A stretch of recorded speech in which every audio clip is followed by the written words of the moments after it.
Hi guys, I've come to the beach because I just needed to be at the beach and I hope that it's not gonna rain.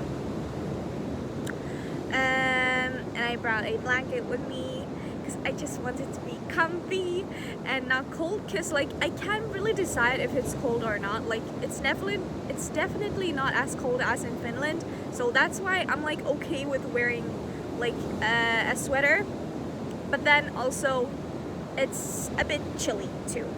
So I suggest you too to get comfy, or if you are maybe listening, just you could also just listen to this this video, because it's more of a podcasty vibe. I'm gonna continue with the series that I started last month. Today we have new topics. I have my journal with me. Cute, isn't it? Oh, it was the wrong way, like this. So today's topics are fear of losing control and perfectionism, and they can go a little bit like hand in hand. Last term, it was the first acting class that I had here at IAB, and we had this exercise that we just had to like stand in a circle, in a small circle, and you close your eyes and there was other people around you, and you had to like close your eyes and lean to some direction, and then they start like pushing you like gently to one place to another, and you had to completely let go of controlling yourself and let them control where you go and just be. That exercise was so hard for me, and I remember that my coping mechanism to it was giggling, because I just thought that, oh my god, this is so exciting and fun, like and I couldn't lean to people and trust them, except one person that I already kind of knew. Or were there two? I don't remember if it was one person or two people that I already had conversations with them, and I'm very intuitive with people, so I just got a good vibe from them already, because I had known them already a bit more. Your subconscious mind wants to keep you safe, so of course like it stops you from doing things that aren't safe for you. That's one thing that I talked about in the last episode, about your subconscious mind and the comfort zone, about feeling safe, our brain wanting us to keep safe. Long story short, I couldn't let go. I just giggled and didn't fully lean, except to this one person that was standing behind me. So when I knew that, okay, they pushed me to her, I was able to actually lean and let go of me controlling myself. So after that, our teacher like talked about the exercise and the reason why we did it, because like in acting you have to trust a lot of people with your life, whether it was like props, co-actors, directors, the writers, makeup artists, your agents, like a lot of people, or other things. So trust is really important. And first I thought that, oh, like, do I have like trust issues? Then I started thinking about like, okay, like when was the first time in my childhood that my trust was like mistaken, or like I had lost trust to someone. But I couldn't think about anything like from my childhood, because of course it would come from my early years. And I wrote about this in my reflective essay that we had to do end of this term, like the last term before Christmas. And I wrote there that I still don't know the answer why do I have trust issues. And then like during the break, since I've been reading that book, and like couple days ago I realized that it was probably never about like trusting per se, maybe more about control.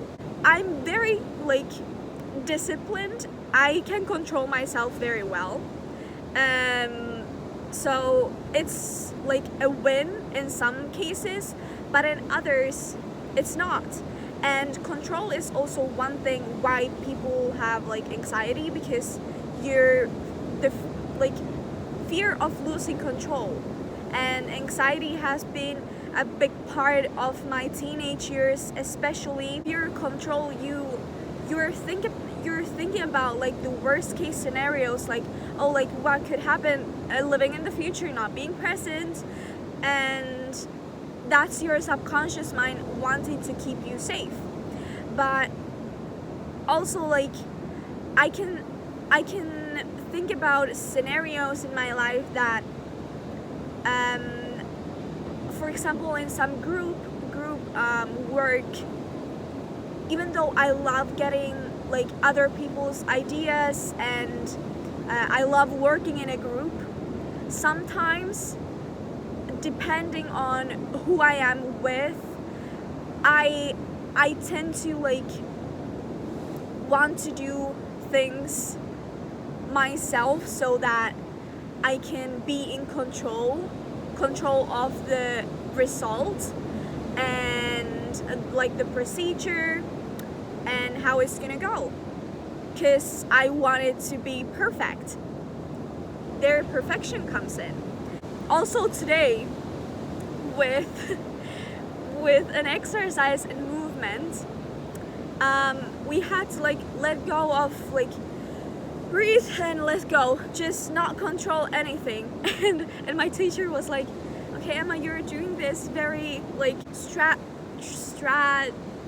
like you have a strategy to do it, like don't have a strategy. Oh. I was like, yeah, I know that. I feel that it's really hard for me to let go of controlling myself. When it comes to like worrying about things you can control, why you are doing that is because your brain is preparing for the worst case scenario so that you would feel like prepared to what's to come.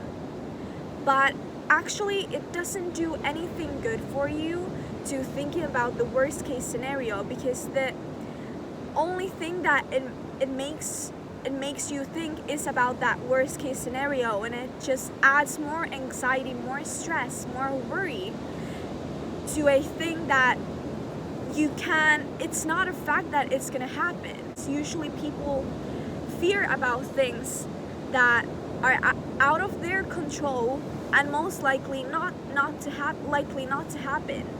Because there's always like the flip side that people tend to forget, that in order so that their subconscious mind is prepared to keep you safe.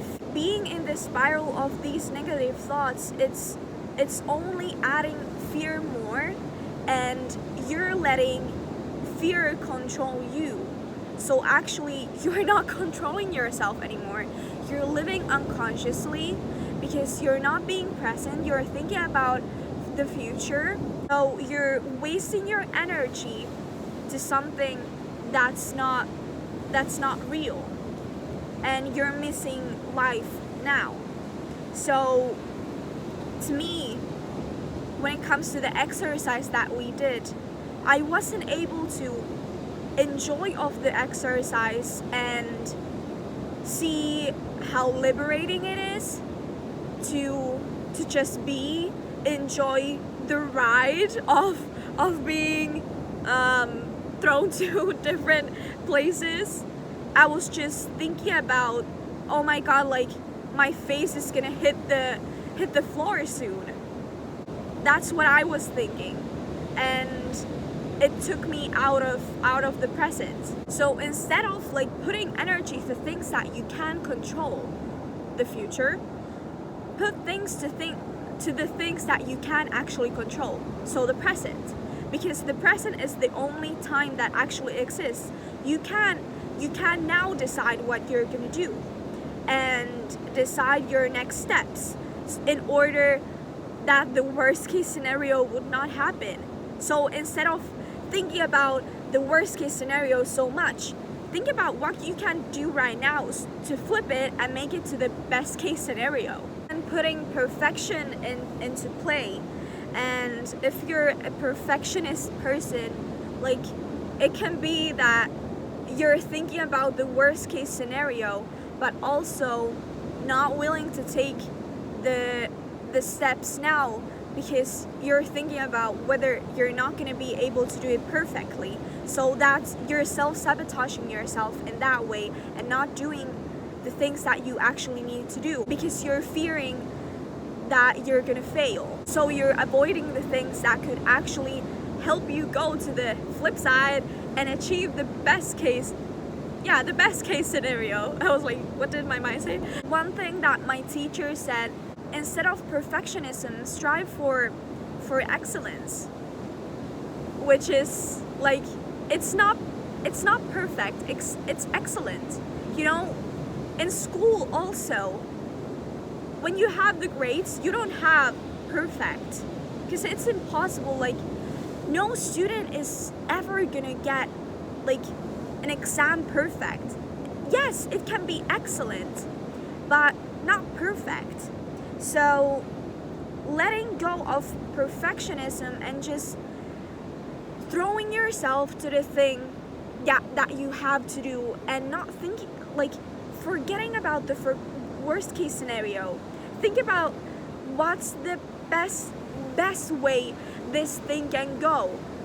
No, it's not going to be perfect, but it's going to be the best thing to you.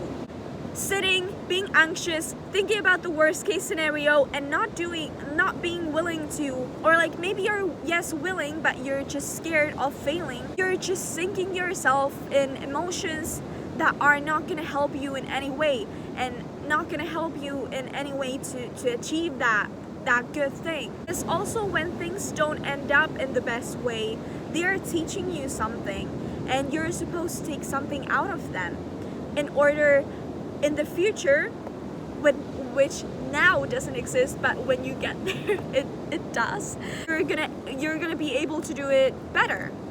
So I've filmed very long because it's very dark now. I hope you got something out of this and enjoyed this video. The waves, the beach. I really love filming at the beach because there's no one. I'm alone, and I can really get into my flow state. So thank you so much for watching, and we'll see you on Sunday, and then it's gonna be a vlog. So bye.